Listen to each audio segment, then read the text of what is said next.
नमो अरिहन्ताणं नमो सिद्धाणं नमो आयर्याणं नमो वज्रयाणं नमो लोय सव्वसाहूणम् एषो पञ्चनमुक्कारो सव्वपावपणासनो मङ्गलाणं च सव्वेसिं पठमं होयि मङ्गलम् मङ्गलं भगवान् वीरो मङ्गलं गौतमप्रभु मङ्गलं स्थूलिभद्राद्या जैनधर्मोऽस्तु मङ्गलम् अज्ञानतिमिरान्धानां ज्ञानाञ्जनशलाकया नेत्रमुन्मीलितं येन तस्मै શ્રી ગુરવે નમઃ।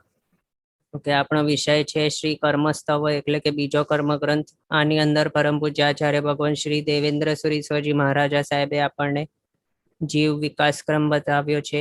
એની અંદર 14 ગુણસ્થાનકો દર્શાવ્યા છે, જેના ઉપર જ્યારે આત્મા આરૂઢ થયેલો હોય ત્યારે તે પર્ટિક્યુલર ગુણસ્થાનકે કેટલા કર્મોનો બંધ હોઈ શકે, તે પર્ટિક્યુલર ગુણસ્થાનકે કેટલા કર્મોનો બંધ હોઈ શકે, કેટલા કર્મોનો ઉદય હોઈ શકે, કેટલા કર્મોની ઉદીર્ણા અને કેટલા કર્મોની સત્તા હોઈ શકે, તે અહીંયા આ બીજા કર્મ ગ્રંથની અંદર બતાવ્યું છે। અને એ જનરલાઇઝ્ડ તરીકે બતાવ્યું છે।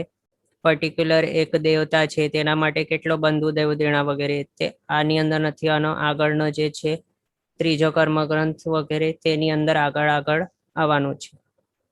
તો આની અંદર આપણે ગુણસ્થાનકોને વિશે જોઈ રહ્યા હતા, જેમાં આપણે 11મું ગુણસ્થાનક, 12મું ગુણસ્થાનક તેના વિશે જાણ્યું હતું અને 13મું ગુણસ્થાનક આજે હવે આપણે સ્ટાર્ટ કરવાના છીએ।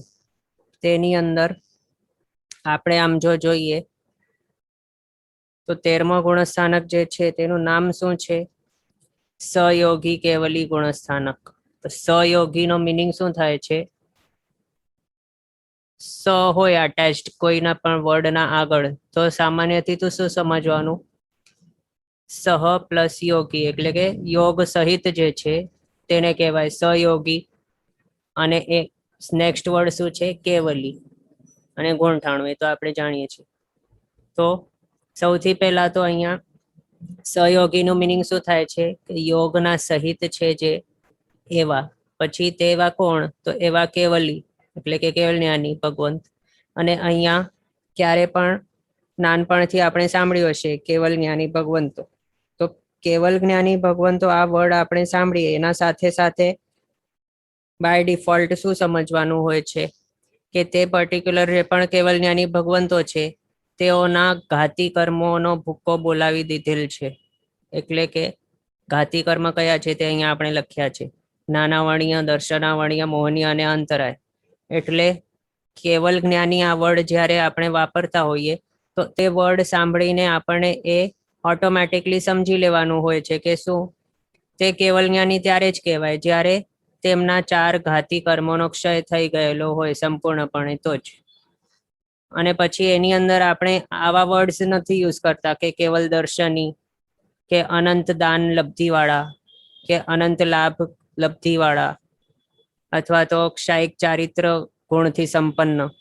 આવા વર્ડ્સ આપણે યુઝ નથી કરતા, પણ શું યુઝ કરીએ છીએ? કેવલ જ્ઞાની આ યુઝ કરીએ છીએ। એના હિસાબે આ વર્ડના ઉપરથી આ બધું આપણને સમજવાનું છે કે શું હોય છે જ્યારે કોઈક આત્મા 12મા ગુણ સ્થાનકે પહોંચે છે તો ત્યારે તેનું મોહનીય કર્મ સંપૂર્ણપણે ક્ષય થઈ ગયેલો હોય છે તો જ તે ત્યાં પહોંચી શકે। 10મા ગુણ સ્થાનકે સંજ્વલન લોભનો અમુક પ્રમાણમાં ઉદય હોય છે, સૂક્ષ્મ કીટી રૂપ સંજ્વલન લોભનો, અને તેનો પછી ક્ષય જ્યારે કરી દેવામાં આવે તો ત્યારે 12મા ગુણ સ્થાનકે પહોંચે છે।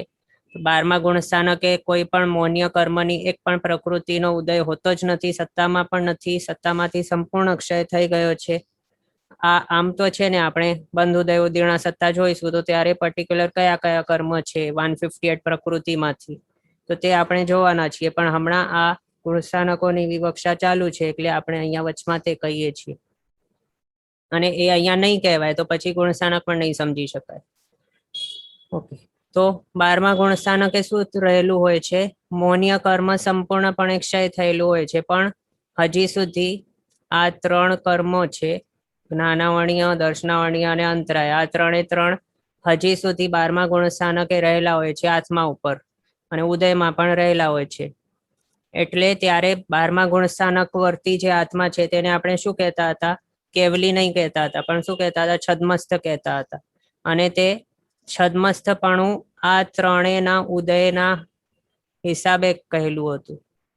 પણ 12મા ગુણસ્થાનકનું નામ બીજું પણ શું હતું? ક્ષીણ મોહ હતું. એટલે મોહનીય કર્મનો ક્ષય થઈ ગયું છે તેના હિસાબે ક્ષીણ મોહ.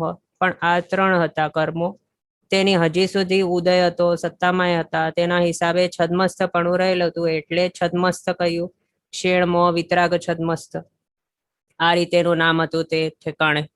પણ હવે 12મો ગુણસ્થાનક પસાર થઈ જાય તો તેના અંતિમ સમયે આ ત્રણ બાકીના જે આ ઘાતી કર્મો છે તે પણ ક્ષય કરાવી દેવામાં આવે છે. આ તો પહેલાથી ક્ષય થયેલો જ હતો, પણ બાકીના ત્રણ છે ઘાતી કર્મો, તેનો પણ જયારે ક્ષય થઈ જાય તો પછી શું થાય? છદ્મસ્થપણું નીકળી જાય. છદ્મસ્થપણું કોના કારણે હતું?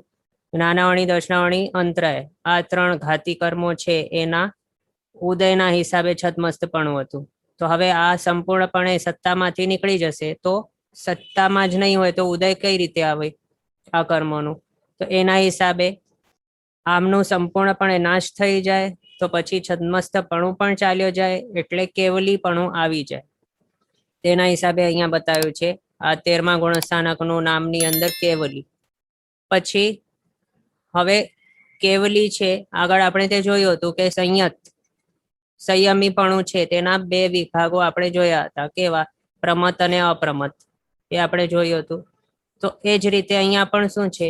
કેવલી ભગવાન તો એક જ ટાઈપના નથી હોતા, અથવા તો કેવલીપણું છે તે એક જ કક્ષાનું નથી હોતું, એમાં પણ બે વિભાગો આપણે કરી શકીએ. આમ તો જો વિચારીએ તો ઘણા વિભાગો થઈ શકે છે, પણ અહીંયા માત્ર કેટલા? આપણે બે વિભાગો સમજવાના છે. એમાં પણ મુખ્યપણાએ આ રીતના વિભાગો કરવામાં આવેલા છે. એમાં કઈ અપેક્ષાએ વિભાગ કર્યા? બે. પેલા તો બે વિભાગ કર્યા તે કયા કર્યા? એક તો કર્યો સહયોગી કેવલી, એટલે યોગના સહિત એવા કેવલી, જે 13મા ગુણસ્થાનકે કહેવાય છે તે. અને બીજો વિભાગ છે અયોગી કેવલી. પહેલામાં કેવું હતું? પ્રમત અને અપ્રમત સંયત. તો એ રીતે અહીંયા યોગની અપેક્ષાએ, તેમાં પ્રમાદની અપેક્ષાએ હતું સંયમીની અંદર વિભાગીકરણ. અહીંયા યોગની અપેક્ષાએ કેવલ જ્ઞાની છે તો તે કેવલ જ્ઞાનીની અંદર વિભાગીકરણ એના હિસાબે કર્યું છે કે તેઓ શું યોગના સહિત છે કે યોગથી રહિત છે. જો યોગ સહિત હોય તો સહયોગી કેવલી એટલે 13મો ગુણસ્થાનક, અને યોગોથી રહિત હોય તો 14મો ગુણસ્થાનક અયોગી કેવલી. આ રીતે આપણને સમજવાનું. હવે અહીંયા સહયોગી કેવલી જો કયા છે તો તે યોગો તે યોગ કયા છે? તો તેમાં ત્રણ યોગ આપણે તો આ જાણીએ છીએ પહેલાથી. શું છે? મનોયોગ, વચન યોગ અને કાય યોગ. એટલે મન, વચન, કાયાના યોગોથી સહિત જે હોય છે તેવા છે 13મા ગુણસ્થાનક વર્તી કેવલી ભગવંત. હવે આ આપણે જોઈશું કઈ રીતે ક્યારે ક્યારે એમને આ ત્રણ યોગની પોસિબિલિટી હોય છે અને ક્યારે તે હોય છે, તો તે જોઈશું. અહીંયા શું બતાવ્યું છે? આપણે કર્મ ગ્રંથ પહેલો હતો, એની અંદર આપણે કર્મ બંધના કારણ 4 જોયા હતા: મિથ્યાત્વ, અવિરતિ, કષાય અને યોગ. તો એમાંથી મિથ્યાત્વ નામનું જે કારણ છે તે આગળ જ ચાલ્યું જાય છે. ઉદયમાંથી ક્યારે નીકળી જાય છે? પહેલા ગુણસ્થાનકે જ ચાલ્યો જાય છે મિથ્યાત્વ. એટલે પછી કર્મ બંધના 4 કારણમાંથી આ પહેલો જે હતો મિથ્યાત્વ તે ચાલ્યો જાય પહેલા જ. પછી અવિરતિ, કષાય અને યોગ, આ 3 કારણ હોય છે. તેમાંથી અવિરતિ નામનો કારણ છે તે ક્યારે નીકળી જાય? તો સર્વવિરતિ પણ આવે ત્યારે સમજવાનું કે નીકળી ગયું અવિરતિ. કારણ અહીંયા દેશવિરતિની અંદર શું છે? આંશિક અવિરતિ છે, એટલે ત્યાં આપણે શું કહી શકીએ કે અંશ રૂપે અવિરતિપણું રહેલું છે હજી 5મા ગુણસ્થાનકે. પણ 6ઠા ગુણસ્થાનકે હવે સર્વથી વિરતિત છે, એટલે અવિરતિ નામનો જે કારણ હતો કર્મબંધનો તે અહીંયા છે નહીં. ક્યારે? 6ઠા ગુણસ્થાનકે. પછી કષાય, મિથ્યાત્વ, અવિરતિ, કષાય અને યોગ 4 કારણ હતા. એમાંથી કષાય નામનો કારણ છે તે ક્યાં નીકળી જાય છે? 10મા ગુણસ્થાનક સુધી હોય છે ઉદયમાં. પછી 12મેથી તે હોતો નથી. આમ જો જોઈએ તો 11મે પણ તે હોતો નથી ઉદયમાં, એટલે બંધના કારણ રૂપે. ઉદયમાં હોય તો જ પછી તેને કહેવાય કે હા આ છે બંધનો કારણ. સત્તામાં રહેલું હોય તો તેને બંધનો કારણ નહીં કહેવાય.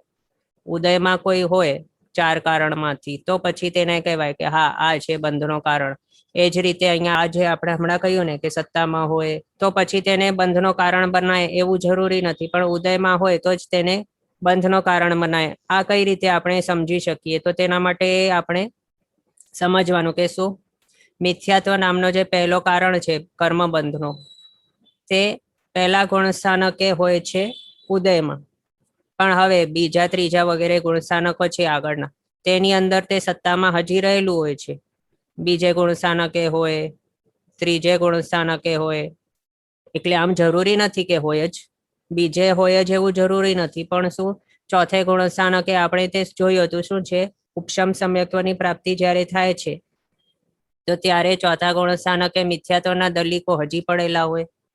ક્ષયોપશમ સમ્યક્ત્વની હાજરી હોય ચોથે પાંચમે છઠ્ઠે સાતમે, ત્યારે ક્ષયોપશમિક સમ્યક્તિ જો હોય તો તેના માટે એવી પોસિબિલિટી રહેલી હોય છે કે મિથ્યાત્વ મોહનીયના દલિકો હજી તેના આત્મા ઉપર રહેલા હોય. અને એમ જરૂરી નથી કે ક્ષયોપશમિક સમ્યક્ત્વ છે તો મિથ્યાત્વ મોહનીયના દલિકો હોય જ. કારણ આપણે આગળ તે જોયું હતું, શું જોયું હતું, તેનો સંક્રમણ ચાલુ થઈ જાય છે. ક્ષયોપશમિક સમ્યક્ત્વના હાજરીમાં શું થાય છે, મિથ્યાત્વ મોહનીયના જે કર્મ દલિકો છે તેની અંદર શુદ્ધિકરણ થાય છે. એટલે તેમાંથી મિશ્ર મોહનીયની અંદર ટ્રાન્સફર થાય અને સમકિત મોહનીયની અંદર પણ ટ્રાન્સફર થતા જાય, અને સમકિત મોહનીય તરીકે તે ઉદયમાં હોય છે. એ આપણે જોયું હતું. અને બીજું એ પણ જોયું હતું કે એક ટાઈમ એવો પણ આવે કે જ્યારે શું હોય, મિથ્યાત્વ મોહનીય કર્મના દલિકો હોય નહીં, પણ શું હોય, મિશ્ર મોહનીયના દલિક અને સમકિત મોહનીયના દલિક હોય આત્મા ઉપર, અને સમકિત મોહનીયનો ઉદય હોય. શબશમ સમ્યક્ત્વની વાત ચાલુ છે હમણાં. પછી એવું ટાઈમ પણ આવે ક્યારે કે જે મિશ્ર મોહનીયના દલિક છે તે પણ ક્ષય થઈ જાય અને આ રહી જાય સમકિત મોહનીયના દલિકો, અને તેનો ઉદય પણ ચાલુ હોય. હવે આ જે હમણાં બતાવ્યું આપણે, તે શું ચાલી રહ્યું છે, હજી ક્ષયોપશમ સમ્યક્ત્વ જ હમણાં ચાલુ છે, એની અંદર આવી બધી ક્રિયાઓ થતી હોય. અને તે ક્ષયોપશમ સમ્યક્ત્વ 4 થી 7 ગુણસ્થાનક બતાવ્યું. એના હિસાબે અહીંયા આપણે શું જોયું, મિથ્યાત્વ મોહનીય કર્મ ક્યારેક હોય પણ ક્યારેક ના પણ હોય. એટલે અહીંયા સત્તાની વાત છે, ઉદયની વાત નથી. તો હવે એના હિસાબે આપણે શું સમજ્યા કે અહીંયા જ્યારે મિથ્યાત્વ મોહનીય કર્મ સત્તામાં રહેલું હોય છે તો ત્યારે તે બંધનો કારણ બનતો નથી. કર્મ બંધનો કારણ માત્ર સત્તામાં હોવાથી તેને કર્મબંધનું કારણ નથી બતાવ્યું, પણ તે ઉદયમાં આવે તો ત્યારે તેને કર્મબંધનું કારણ કહેવામાં આવે. તો એ જ રીતે અહીંયા પણ શું છે, આપણી વાત ચાલુ હતી આની, મિથ્યાત્વ અવિરતિ કશાને યોગ, આ ચાર કર્મબંધના આ ચાર કારણો. તો એની અંદર મિથ્યાત્વ છે પહેલે ચાલ્યો જાય, અવિરતિ છે છઠ્ઠે ચાલી જાય, એટલે છઠ્ઠે ન હોય તે. પછી કશાય છે તો તે 10મે સુધી, અને 11મે તો તે ભલે સત્તામાં હોય પણ તે ઉદયમાં હજી છે નહીં, એટલે તેને 11મા ગુણસ્થાનકે નહીં કહેવાય કે તે છે કર્મબંધનું કારણ. અને પછી 11મે 12મે ત્યારે તે હોતો નથી, 10મે સુધી હોય છે કશાય બંધનો કારણ. પછી એના ઉપર 11મે હોય કે પછી 12મે છે અને 13મે છે. આ 3 ગુણસ્થાનકો ઉપર શું હોય, તો યોગ હોય એઝ અ કારણ કર્મબંધનો, આ ચોથું કારણ જે બતાવ્યું તે. અને પછી 14મા ગુણસ્થાનકે ચોથો જે કારણ છે યોગ, તે પણ પછી નહીં હોય 14મા ગુણસ્થાનકે. પણ હવે અહીંયા 13મો ગુણસ્થાનક છે, એની અંદર સહયોગીપણું છે, એટલે યોગ તો છે, તો યોગ તેને કર્મબંધનું કારણ બતાવ્યું છે. તો એના હિસાબે અહીંયા 13મા ગુણસ્થાનકે પણ કર્મનો બંધ થતું રહેવાનું છે. એમાં આપણે જોશું આગળ કે માત્ર શાતાવેદનીય કર્મનો બંધ અહીંયા થતું હોય છે. અને એમાં પણ શું હોય છે, કશાય યુક્ત હોય આત્મા, તો ત્યારે બંધાતું જે કર્મ છે તો તે બંધાતું કર્મ તે વધારે સ્થિતિવાળો બંધાય જ્યારે તે કશાયથી યુક્ત હોય ને આત્મા ત્યારે. પણ હવે અહીંયા માત્ર ને માત્ર યોગ છે એઝ અ કારણ, તો પછી એની અંદર તેની કર્મ બંધાય છે તેની સ્થિતિ હશે જ નહીં, એટલે નેગ્લિજિબલ સમજો ને. પહેલા સમયે બંધાયું, બીજા સમયે તે ઉદયમાં આવ્યું, અને ત્રીજા પછી તે ક્ષય પામી ગયું. ઉદયમાં આવે એટલે ક્ષય થઈ જાય એ રીતે. એટલે બંધાયો ઉદયમાં આવ્યો ચાલ્યો ગયો. આ રીતે માત્ર શાતાવેદનીય કર્મ પછી હોય છે અહીંયા 11મા 12મા 13મા ગુણસ્થાનક. એટલે અહીંયા શું છે, કશાય છે નહીં તેના માટે આ રીતે, પણ માત્ર કર્મબંધનું કારણ તો છે ને અહીંયા યોગ. તો જ્યાર સુધી કર્મબંધના ચારે ચાર કારણોથી મુક્ત નહીં થઈએ ત્યાર સુધી મોક્ષ પોસિબલ જ નથી. ઇન્કમ ચાલુ હશે એટલે કે સમજો કે કોઈક એક નાવડીની અંદર બેઠા હોય જેની અંદર કાણો પડી ગયો હોય અને પછી તે કાણામાંથી પાણી આવતો જશે આવતો જશે આવતો જશે અને બીજા ઠેકાણે બાલટીઓ ભરીને તે પાણી બહાર માત્ર કાઢવાની પ્રક્રિયા ચાલુ હોય, પણ આ કાણાને પૂરવાની પ્રક્રિયા આપણે કરીએ નહીં તો પછી શું થાય?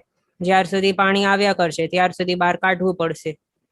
એટલે પહેલા અહીંયા શું કરવાનું? કર્મ બંધનો કારણ અથવા તો પાણી આવવાનું કારણ તેને બંધ કરી દેવાનું. એટલે અહીંયા પછી મોક્ષ પોસિબલ થશે. એટલે અહીંયા શું કરવાનું રહેશે? તો યોગ જે છે ચોથો કારણ તેને પણ પછી દૂર કરવું પડશે. તો પછી શું થઈ શકશે? કર્મ બંધ અટકી શકશે. પણ હવે હજી સુધી અહીંયા 13મા ગુણસ્થાનકે યોગ તો છે એટલે અહીંયા કર્મ બંધ પણ ચાલુ છે તે આપણે જોયું. ઓકે, પછી આને કેવલી શા માટે કહેવાયું તે અહીંયા આપણે લખ્યું છે. કેવલ જ્ઞાન પ્રગટેલું છે તે માટે તેમને કેવલ જ્ઞાની કહેવાય છે. અને આ 13મા ગુણસ્થાનકી હોય અથવા તો 13મા ગુણસ્થાનકે જે પહોંચેલા હોય તેઓ અને એમના આગળ પણ 14મા ગુણસ્થાનક વાળા એમના માટે આ બધું હોય છે. એટલે કેવલ જ્ઞાન હોય છે તેમના આત્મામાં, કેવલ દર્શન હોય છે એ પણ જ્ઞાનવર્ણીય કર્મનો સંપૂર્ણ ક્ષય થવાના કારણે કેવલ જ્ઞાન પ્રગટેલું હોય. દર્શનાવર્ણીય કર્મનો સંપૂર્ણપણે ક્ષય થવાના કારણે એવા જે આવરણો એકદમ નીકળી ગયા છે આત્મા ઉપરથી તેના કારણે કેવલ દર્શન ગુણ પ્રગટેલું છે. તેજસ્વી સૂર્ય તરીકે આ ગુણો પ્રગટી રહ્યા છે, કોઈ પણ આચ્છાદનો જરા પણ નથી. પછી મોહનીય કર્મ તેનો ક્ષય તો આગળ જ થઈ ગયું હતું સંપૂર્ણપણે. એના હિસાબે આપણે તે જોયું હતું. મોહનીય કર્મ 2 ટાઈપના હોય છે. મુખ્યપણાના ભેદો જોઈએ તો 2 ટાઈપ્સ અને પેટા ભેદો જોઈએ તો 28. પણ હમણાં 28 નહીં પણ 2 ટાઈપ આપણે જોઈએ. 2 ટાઈપ તો કયા? તો એક દર્શન મોહનીય અને બીજો ચારિત્ર મોહનીય. તો દર્શન મોહનીયના સંપૂર્ણ ક્ષયથી ક્ષાયિક સમ્યક્ત્વ મળે છે અને ચારિત્ર મોહનીયના સંપૂર્ણ ક્ષયથી ક્ષાયિક ચારિત્ર ગુણ પ્રગટ થાય છે. એ આપણે લાસ્ટ ટાઈમ જોયું હતું. યથાખ્યાત ચારિત્ર છે એના 2 પ્રકારો, એક તો ક્ષાયિક અને બીજો ઔપશમિક. તો અહીંયા 13મા ગુણસ્થાનકે શું હોય છે? તો ક્ષાયિક યથાખ્યાત ચારિત્ર હોય છે. એ અને ક્ષાયિક સમ્યક્ત્વ તે ક્યારે પ્રાપ્ત થઈ જાય? તો 4થે થી 7મે ગુણસ્થાનકના વચમાં કોઈ પણ ગુણસ્થાનકે રહેલા હોય ત્યારે ક્ષાયિક સમ્યક્ત્વની પ્રાપ્તિ પોસિબલ છે. તો જ પછી આગળ તે ક્ષપક શ્રેણી માંડી શકે ને 8મા ગુણસ્થાનકે ક્યારે તે પહોંચે? ક્ષયક્ષમિક સમ્યક્ત્વની હાજરી હોય તો ત્યારે 8મા વગેરે ઉપરના ગુણસ્થાનકે તે જાય જ નહીં. ઉપશમ સમ્યક્ત્વ હોવું જોઈએ અથવા તો ક્ષાયિક હોવું જોઈએ. પણ હવે અહીંયા 13મે પહોંચવું હોય તો ક્ષાયિક સમ્યક્ત્વની જરૂરી છે. ઉપશમ સમ્યક્ત્વ લઈને અહીંયા આવી નહીં શકાય, તે આગળ જોયું હતું. 11મે થી નહીં નીચે પડી જાય પાછું. અને બીજો આયુષ્ય બંધ પણ હોવું નહીં જોઈએ કોઈ પણ ભાવનો, એટલે કે દેવગતિનો જેમ તો પોસિબલ છે. તો પછી તે ઉપર ઉપશમ શ્રેણી છે તેને ઉપર આરૂઢ થઈ શકે. તે આપણે આગળ જોયેલું છે, અહીંયા પાછું રિપીટ નથી કરતા. એટલે અહીંયા 13મા ગુણસ્થાનકે પહોંચ્યો એનો મતલબ શું થયું? કે તેને ક્ષપક શ્રેણી માંડી હતી, કર્મોનો ક્ષય કરીને આવ્યો છે. અને બીજો એના હિસાબે જ બીજો શું મિનિંગ થઈ ગયો છે? કે તે ક્ષાયિક સમ્યક્ત્વને પ્રાપ્ત કરેલો છે તેણે આગળના જ 4 to 7 ગુણસ્થાનકોની વચમાં. અને આ ક્ષાયિક યથાખ્યાત ચારિત્ર મળ્યો એના હિસાબે શું સમજવાનું? કે ચારિત્ર મોહનીય કર્મ સંપૂર્ણપણે ક્ષય થઈ ગયા છે એના હિસાબે આ આવ્યું છે. પછી અંતરાય કર્મ તેનો સંપૂર્ણપણે ક્ષય થઈ જવાથી તેની પાસે 5 લબ્ધિઓ પ્રગટી ગઈ છે અને એ પણ આપણે જાણીએ છીએ. પહેલા કર્મગ્રંથની અંદર આ આવી ગયું છે. શું? કે દાનાંતરાય, લાભાંતરાય, ભોગાંતરાય, ઉપભોગાંતરાય અને વીર્યાંતરાય, આ 5 અંતરાય કર્મો છે. તો તે એક એકના ક્ષયના કારણે એના ઓપોઝિટ, એટલે કે તે જે કર્મો છે અંતરાય કર્મો, તે જે લબ્ધિને ઘાત કરીને બેઠા હતા તે લબ્ધિઓ અહીંયા અનંત રૂપે પ્રગટી ગઈ છે. એટલે અહીંયા 13મા 14મા ગુણસ્થાનક વર્તી જે છે જીવો અને સિદ્ધ સ્વરૂપી એટલે કે સિદ્ધ ભગવંતો, એમના માટે આ જે લબ્ધિઓ છે એટલે કે આ જે ગુણો છે તે પ્રગટપણે જાણવા. આટલા. ઓકે, આ આપણે જાણ્યું.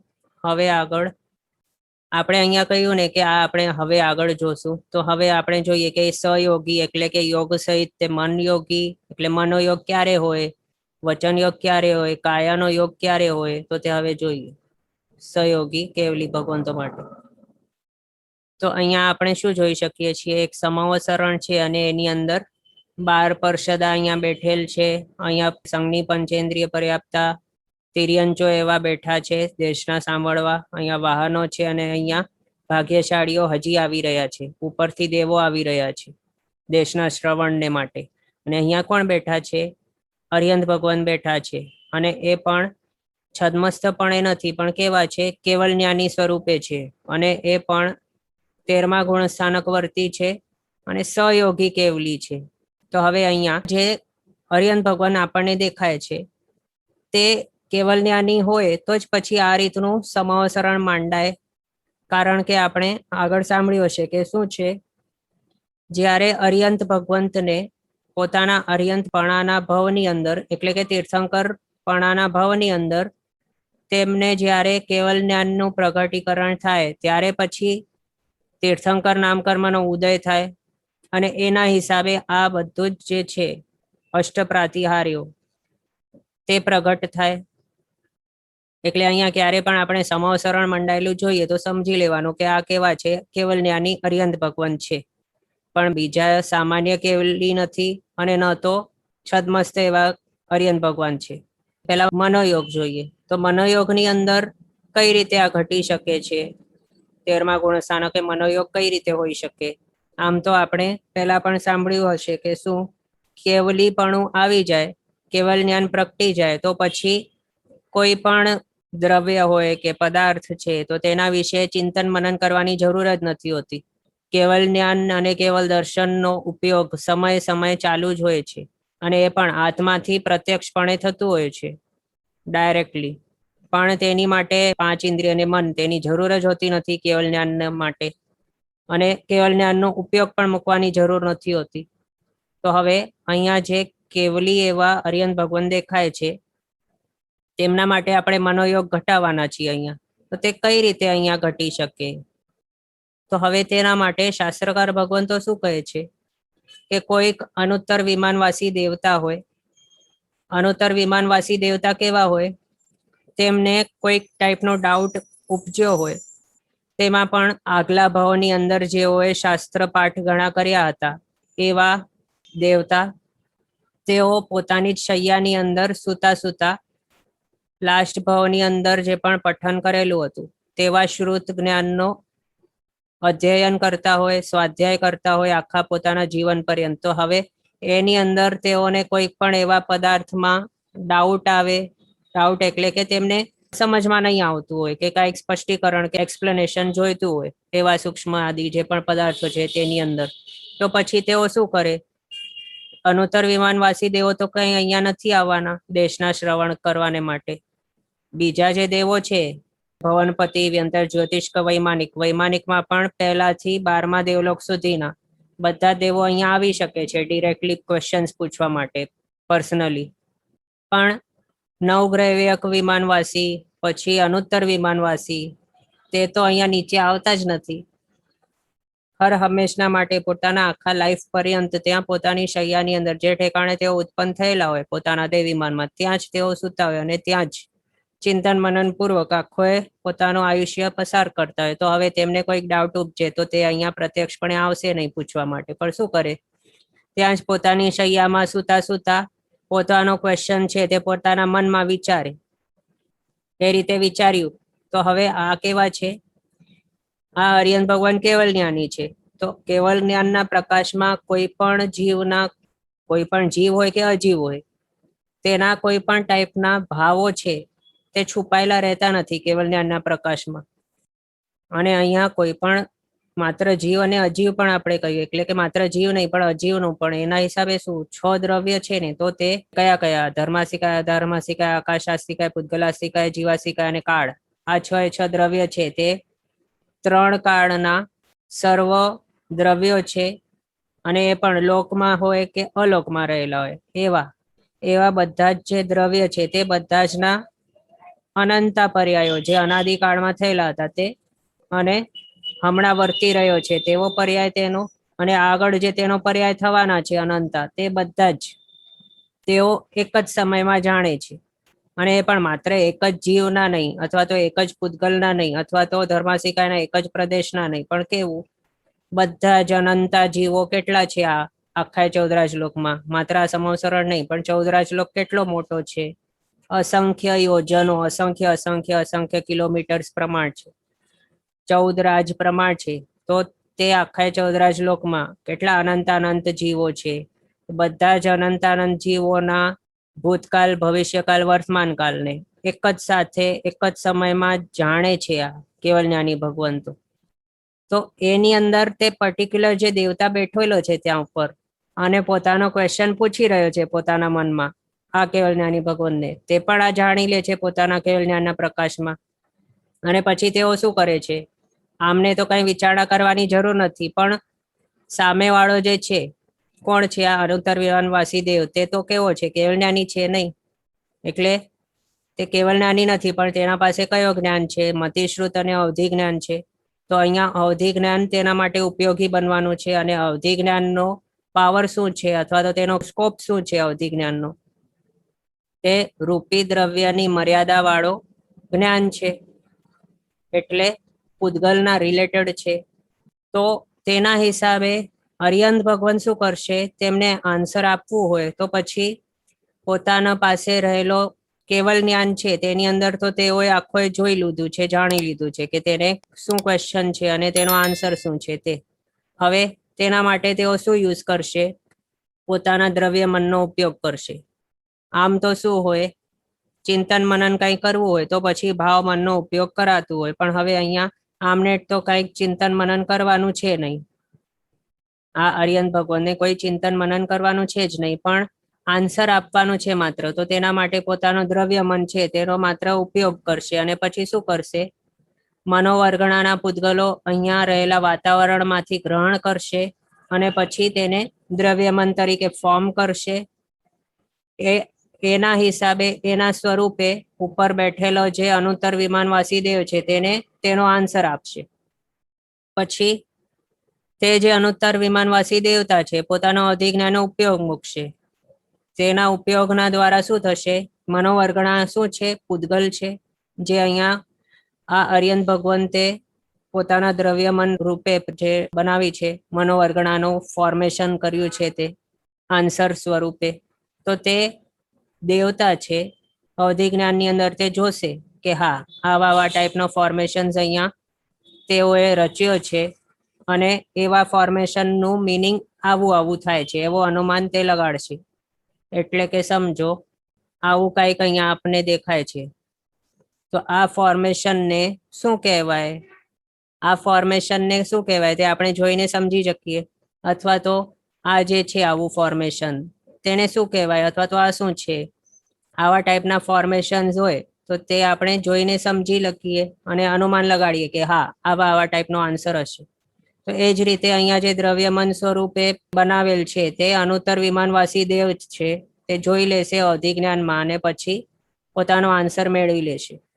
આ જ રીતે બીજા કોઈક મહાત્મા છે કે જેમની પાસે હજી કેવલ જ્ઞાન પ્રગટ્યું નથી અને તેઓ શાસ્ત્ર અધ્યયનની અંદર રહેલા છે. શાસ્ત્રાધ્યયનની અંદર તેઓને કંઈક એવી એક્સપ્લેનેશનની જરૂરિયાત છે કે જે પોતાની પાસે પોતાના રેન્જમાં કોઈની પાસે હમણાં છે નહીં. હવે આની અંદર શું હોય? એમની પાસે અવધિજ્ઞાન હોવું જોઈએ. આ મહાત્માનું હમણાં આપણે જે વાત કરીએ છીએ ને તેમને અવધિજ્ઞાન હોવું જોઈએ, અથવા તો મનોપર જ્ઞાન હોવું જોઈએ. તો આ જે છે તેઓ શું કરે? પછી જો તેમની રેન્જમાં કે પહોંચનો ક્ષેત્ર છે તેટલામાં કોઈક જ્ઞાની ભગવંત હોય તો તે ઠેકાણે જઈને પ્રત્યક્ષપણે એમનાથી આન્સર લઈ આવે. પણ એવું પોસિબિલિટી નહીં હોય તો પછી શું કરે? પોતાના ડાઉટ છે તે આ વિમાનવાસી દેવ કેવો હતો અનુત્તર વાળો તે રીતે પૂછે અને પછી કેવલ જ્ઞાની ભગવંત કે અરિયંત ભગવંત છે તે તેમનો ક્વેશ્ચન જાણે અને તે જ રીતે આગળ જે આપણે કહ્યું દ્રવ્ય મન રૂપે તે જે આન્સર છે તે ફોર્મ કરે, પોતાના દ્રવ્ય મનથી જવાબ આપે કેવલી ભગવંત. અને પછી અહીંયા રહેલા જે આ ગુરુ ભગવંત છે અથવા તો જે મનોપર જ્ઞાની ભગવંત છે તેઓ, અથવા તો જે મુનિ ભગવંત સાધક મહાત્મા છે તેઓ જેમની પાસે અવધિ જ્ઞાન છે તે શું કરે? પોતાના માટે જે આન્સર અહીંયા અરિયન ભગવંતોએ કે કેવળ જ્ઞાની ભગવંતે આપ્યું છે તે પોતાના મનઃપર્ય જ્ઞાન અથવા તો અવધિ જ્ઞાન જે હોય તેના દ્વારા તે જાણી લે. આ રીતે આન્સર આપવાને માટે અહીંયા મનોયોગનું વપરાશ થતું હોય. એટલે મનોયોગ આ રીતે રહેલું હોય છે કેવલ જ્ઞાની ભગવંતો કે જે 13મા ગુણસ્થાનકે રહેલા હોય તેમના માટે. આ રીતે આપણે જાણ્યું. તો આ મનોયોગ આપણે જાણ્યું. પછી હવે આવે છે નેક્સ્ટ વચન યોગ. તો વચન યોગ તો આની અંદર જ આપણે ઘટાવી શકીએ. ધર્મ દેશના ચાલતી હોય તો ત્યારે તે વચન યોગ દ્વારા જ થતું હોય. કેવલી એવા તીર્થંકર ભગવંત દેશના આપતા હોય તો તે શું છે? વચન યોગ છે. તો તે થઈ ગયું વચન યોગ.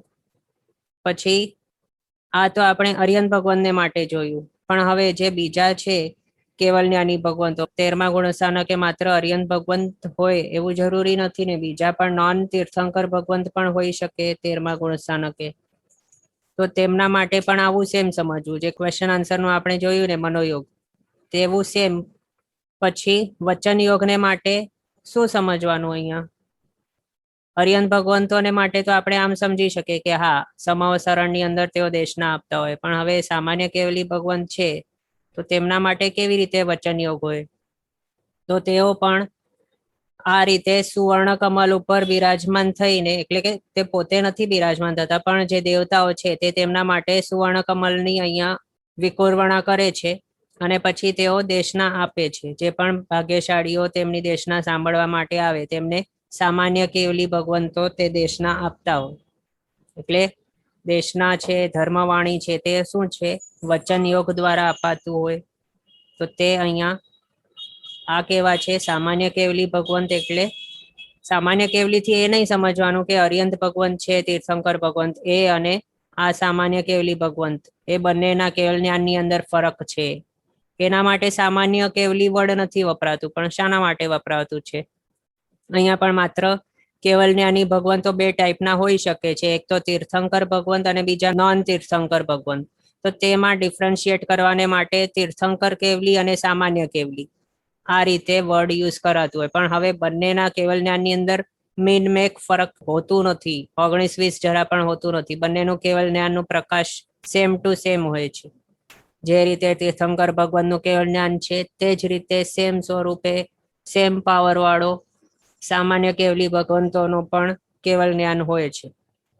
તો આ રીતે અહીંયા આપણે જોયું વચન યોગ અને મનોયોગ 13મા ગુણસ્થાનક વર્તી આત્માને. પછી કાય યોગ કઈ રીતે? તો જ્યારે તેઓ વિહાર કરતા હોય, વિહારમાન હોય, એ પછી કંઈક બોલતા હોય અથવા તો હાથ પગ ચાલતા હોય, તેમના આંખો બ્લિંક કરતા હોય, તો તે બધું શું છે? કાયાનો વ્યાપાર છે, કાયાનો વપરાશ છે.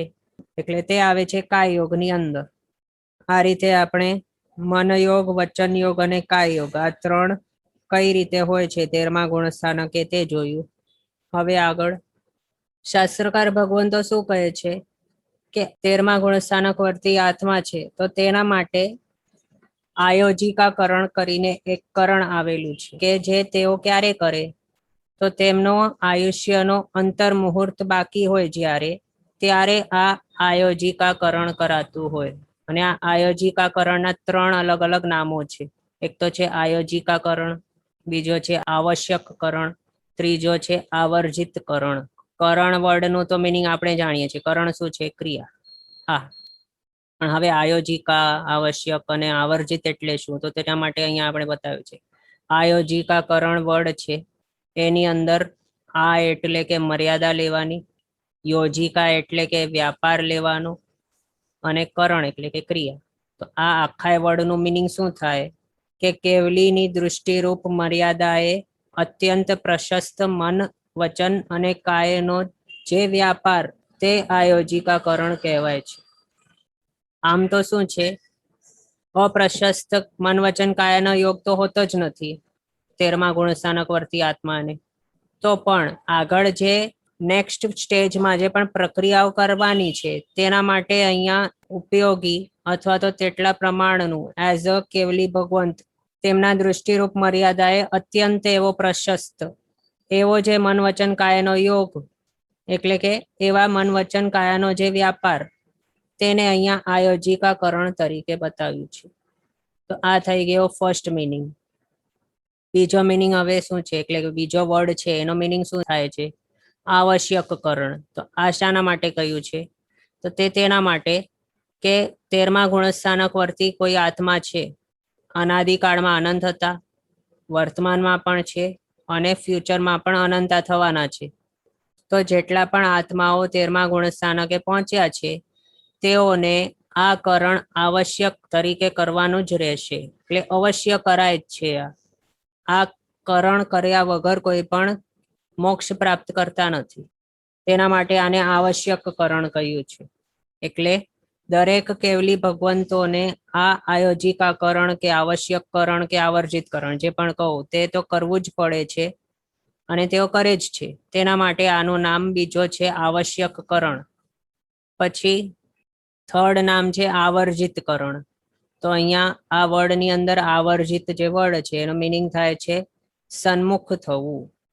અને તે સન્મુખ તો કોના સન્મુખ થવું? આપણા સન્મુખ કે કોના સન્મુખ? તો તેના માટે કહે છે કે આત્માની સન્મુખ થવું. એટલે શું?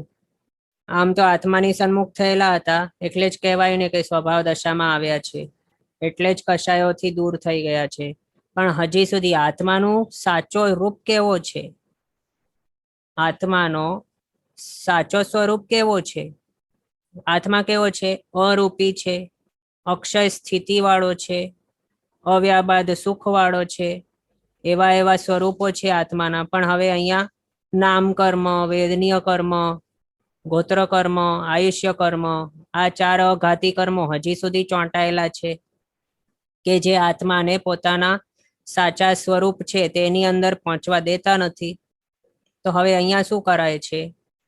આ કરણ દ્વારા આગળનું જે કરવાનું છે સ્ટેજીસ તેના ઉપર જવાનું છે અને પછી આગળ વધતા વધતા આત્માના સાચા સ્વરૂપને પ્રાપ્ત કરવાનું છે. એટલે આ શું કરવા માટે હેલ્પ કરે છે? આત્માના સ્વરૂપ તરફ સવિશેષ સન્મુખ કરાયો છે. આની અંદર આત્માના સ્વરૂપ તરફ સવિશેષ આવર્જિત એટલે કે સન્મુખ કરાયો છે. તેના માટે આવર્જિત કરણ આ રીતે આને કહેવાય છે. અને પછી આ આયોજિકાકરણ કહો કે આવશ્યકકરણ કે આવર્જિતકરણ, આ જ્યારે કરાઈ જાય ત્યારે પછી 4 અઘાતી કર્મ આપણે જાણ્યા. કયા કયા? વેદનીય, ગોત્ર, નામ અને આયુષ્ય.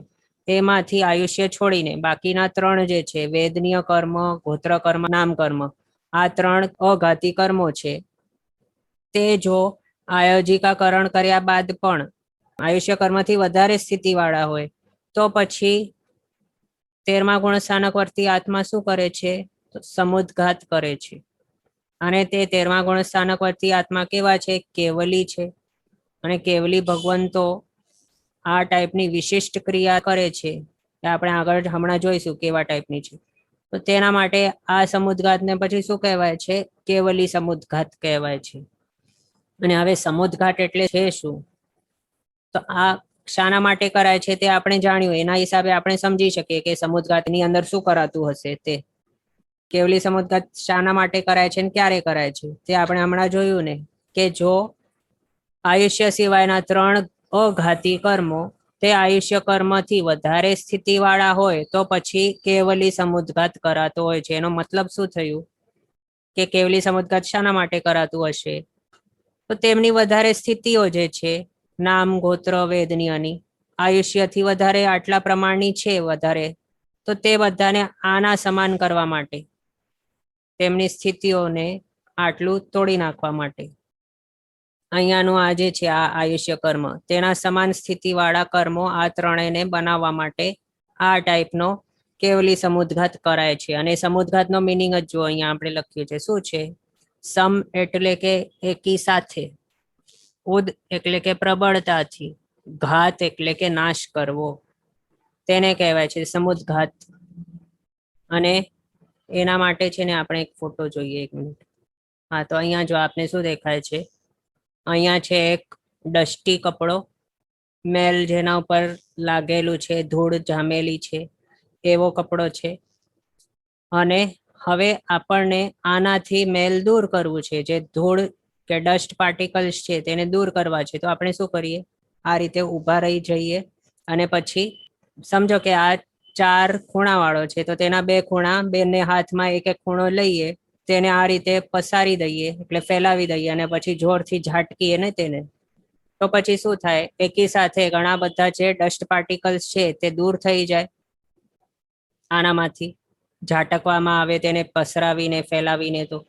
તો એવા ટાઈપની પ્રક્રિયા અહીંયા થતી હોય છે.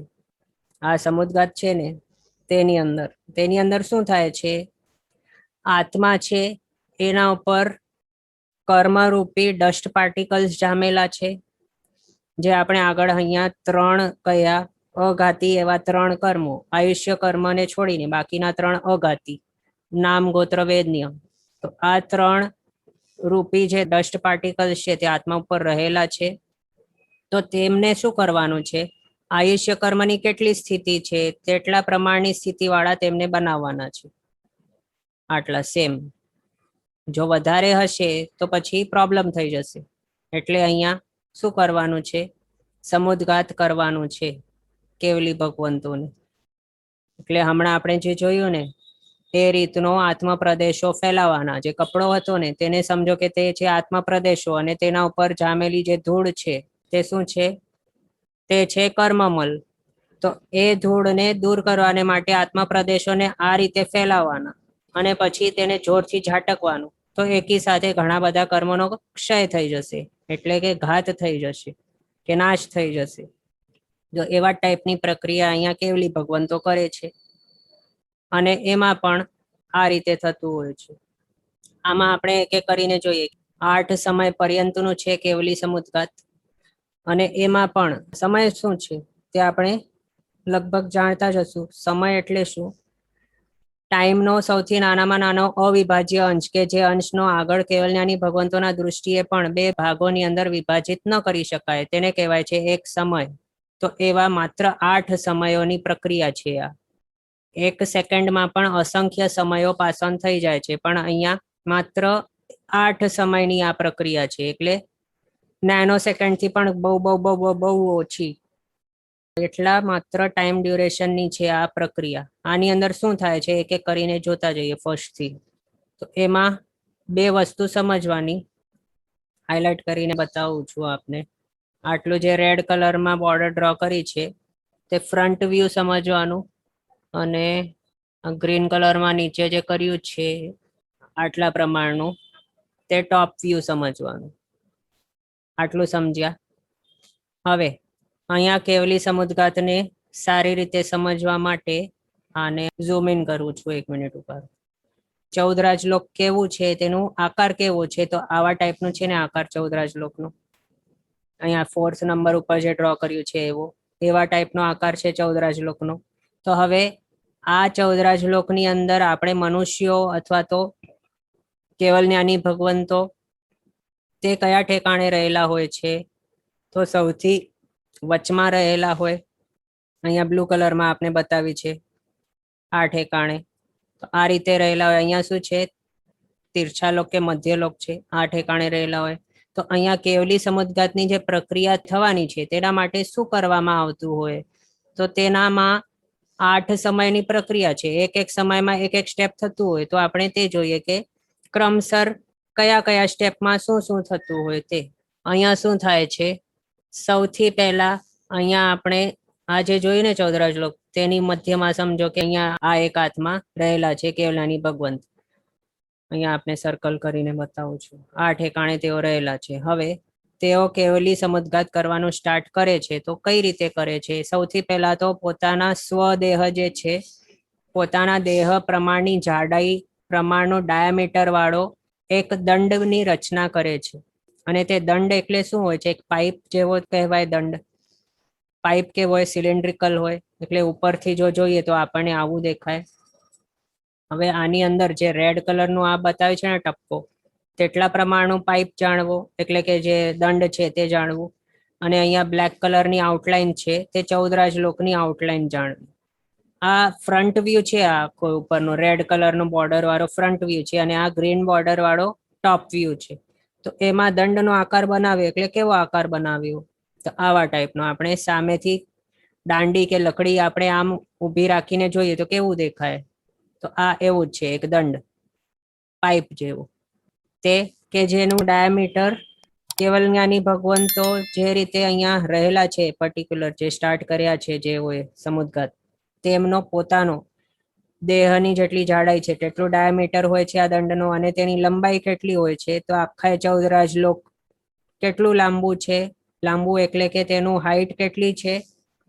14 રાજની હાઈટ છે, એટલે 14 રાજ ઊંચો આ દંડ બનાવવામાં આવે છે આ રીતે, 14 રાજ ઊંચો, અને તેનો ડાયામીટર આમના શરીરની જાડાઈ પ્રમાણનું આ રીતે જાણવું. અને એને આપણે ઉપરથી જોઈએ તો આવું આપણને દેખાય. આના ઉપરથી આપ સમજી ગયા છો. હવે આગળ આ થયો પહેલા સમયે આવા ટાઈપનું ફોર્મેશન. બીજા સમયે શું થાય છે? કપાટ બનાવવામાં આવે છે. કપાટ એટલે શું? હવે તો પહેલા તો આવો દંડ બનાવ્યો, પછી કપાટ બનાવે છે.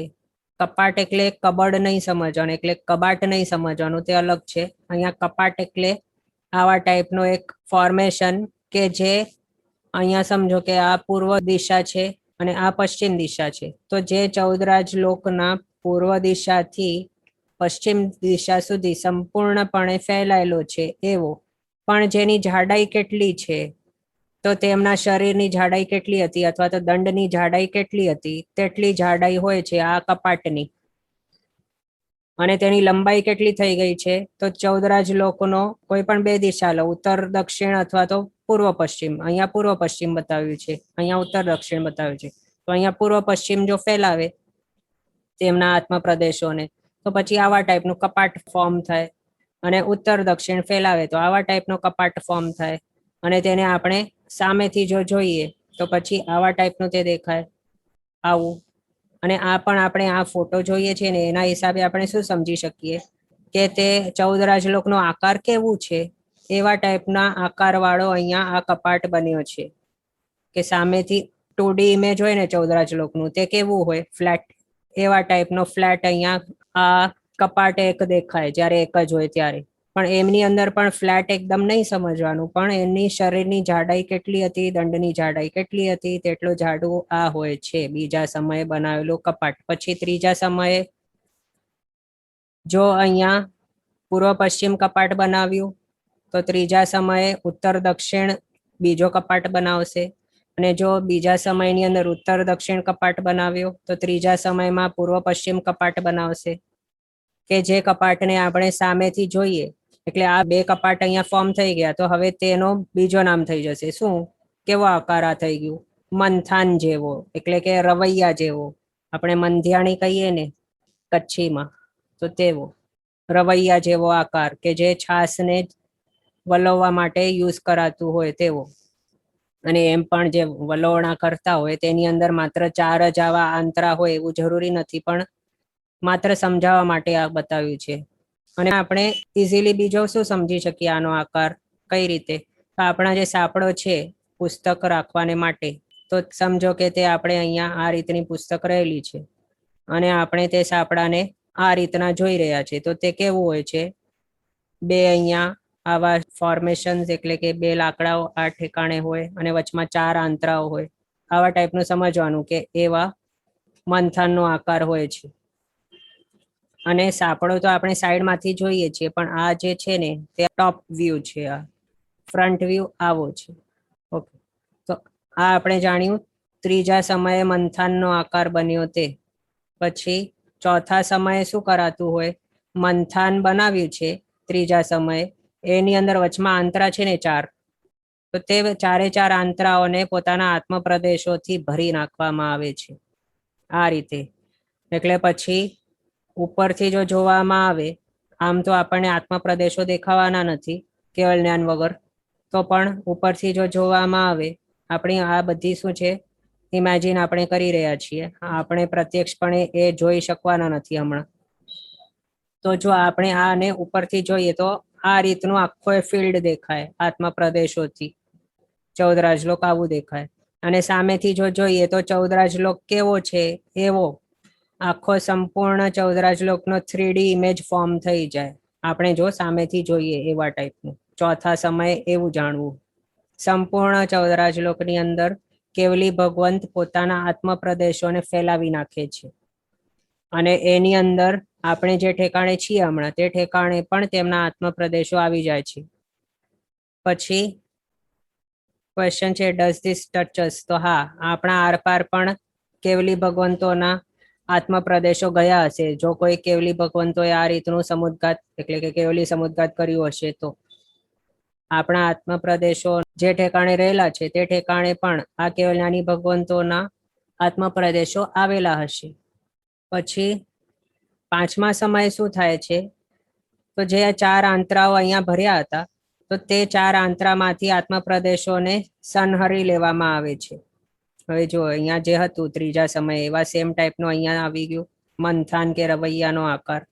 બીજું અહીંયાથી અહીંયા સુધીનું 1 થી 4 જે છે સ્ટેજીસ, તેની અંદર શું કરાય છે, ચઢાણ છે. ચઢાણ એટલે આપણે માત્ર આમ કહીએ છીએ સમજવા માટે. ચઢાણ એટલે શું, એક્સપાન્શન ચાલુ છે. અહીંયા દંડ બનાવ્યો મોટો, એટલે કે પોતાના શરીરની અંદર માત્ર હતા ને અહીંયા પહેલા સમય નહીં પણ એનાથી આગલા સમયમાં, તો તેની અંદર માત્ર પોતાના શરીરની અંદર જ હતા આત્મપ્રદેશો. પણ અહીંયા શું કરવામાં આવે છે, પોતાના શરીરમાંથી આત્મપ્રદેશોને બહાર કાઢવામાં આવે છે દંડ બનાવવા માટે. અને એની અંદર એ નહીં સમજવાનું કે શરીર ખાલી થઈ જાય છે, આત્મપ્રદેશોથી રહિત થઈ જાય છે, એ રીતે નહીં સમજવાનું. શરીરની અંદર પણ આત્મપ્રદેશો હોય છે, એના સિવાય બહાર આ રીતે ફેલાવવામાં આવે છે. પછી અહીંયા એક્સપાન્શનની પ્રક્રિયા ચાલુ છે ચોથા સમય સુધી. તો શું કરે છે, દંડ હતો પહેલા સમય, પછી બીજા સમય કપાટ રૂપે એક્સપાન્ડ કર્યો, પછી ત્રીજા સમય મંથાન રૂપે એક્સપાન્ડ કર્યો, પછી ચોથા સમય આ રીતે આખો ચૌદરાજલોક ભરી નાખ્યો.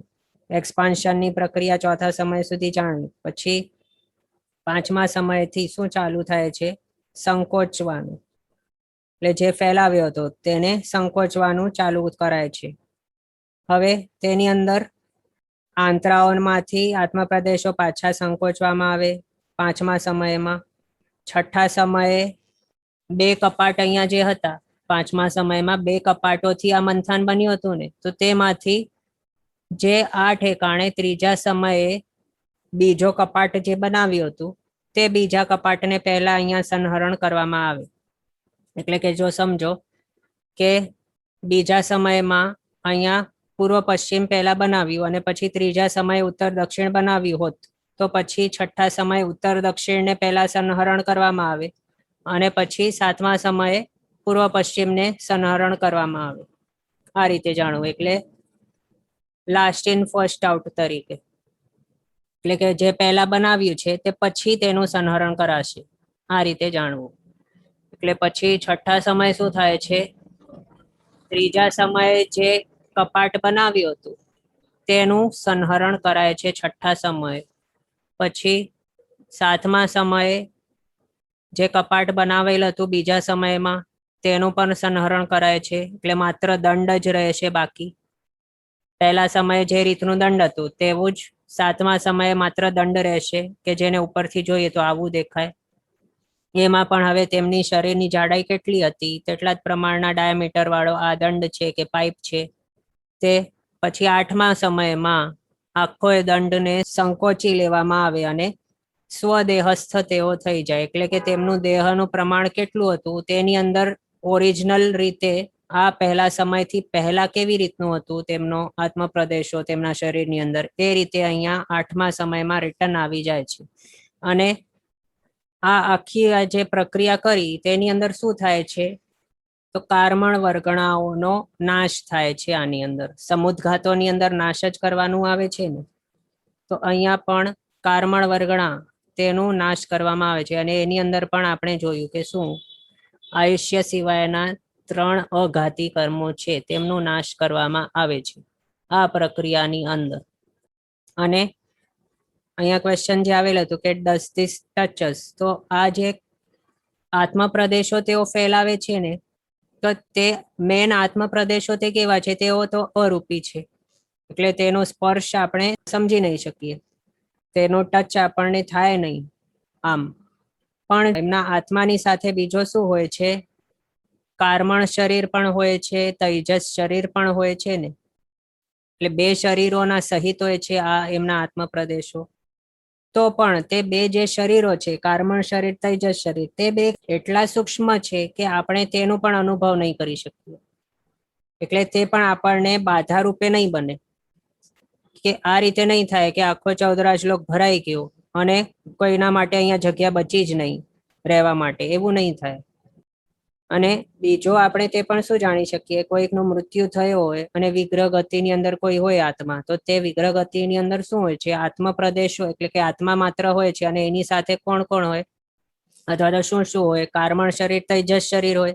કાર્મણ શરીર એટલે કે તેના કર્મો જે છે તે, અને તે વિગ્રહ ગતિની અંદર ભાવ બદલતા સમયે પર્વતોની પણ આરપાર ચાલ્યો જાય, આપણા પણ આરપાર ઘણા જીવો ગયા છે આજ દિવસ સુધીમાં, તો પણ આપણને કઈ ખબર પડતી નથી હમણાં. એટલે આ કાર્મળ તેજસ શરીરો કેવા હોય છે, અત્યંત સૂક્ષ્મ હોય છે, બાધા રૂપે થતા નથી. પણ હમણાં આપણે એ રીતે કંઈ કહી શકીએ કે અમુક પ્રમાણની અંદર થોડુંક આવું સામાન્ય રીતે પણ આપણા આત્માની અંદર એવા પોઝિટિવ અસર થતી પણ હોઈ શકે. અને એમાં પણ આપણા ત્યારે કેવા અધ્યવસાયો ચાલુ હોય એ પણ મૂળપણે તેના ઉપર ડિપેન્ડન્ટ છે. અને એના અંદર પણ આપણા જેવા વધારે એવા ભારે કર્મી જીવોને એમના જે શુભ અસર છે તે તરત જ થઈ જાય એવું પણ લાગતું નથી. અને એમાં પણ આપણે જે કાળની અંદર છીએ તે કાળમાં પણ કેવું છે, ઉતરતો કાળ છે, અને આપણા અધ્યવસાયોની અંદર પણ શુદ્ધિ એટલા પ્રમાણની અંદર આવી શકતી નથી. એટલે કેટલા પણ કેવલ જ્ઞાની ભગવંતોના આત્મપ્રદેશો આપણા આરપાર થતા હશે જો, તો પણ વિશેષ પ્રમાણમાં આપણા આત્માની અંદર તેની શ્રેષ્ઠ એવી અસર હમણાં જોઈ શકાતી નથી. આ રીતે આપણે કહી શકીએ. ઓકે, આજનો સમય આપણો અહીંયા થયો છે. આગળના પદાર્થો આપણે નેક્સ્ટ ક્લાસમાં જોશું અવસરે. જેના આજ્ઞા વિરુદ્ધ કંઈ પણ બોલાય તો મિચ્છામિ દુક્કડમ. સર્વમંગલ માંગલ્યમ સર્વકલ્યાણ કારણમ પ્રધાનમ સર્વધર્માણામ જૈનમ જયતિ શાસનમ. પ્રણામ. બધા શાતામાં રહેજો, જીનાજ્ઞા પૂર્વકનું જીવન જીવજો, સર્વવીરતી તરફ આગળ વધજો.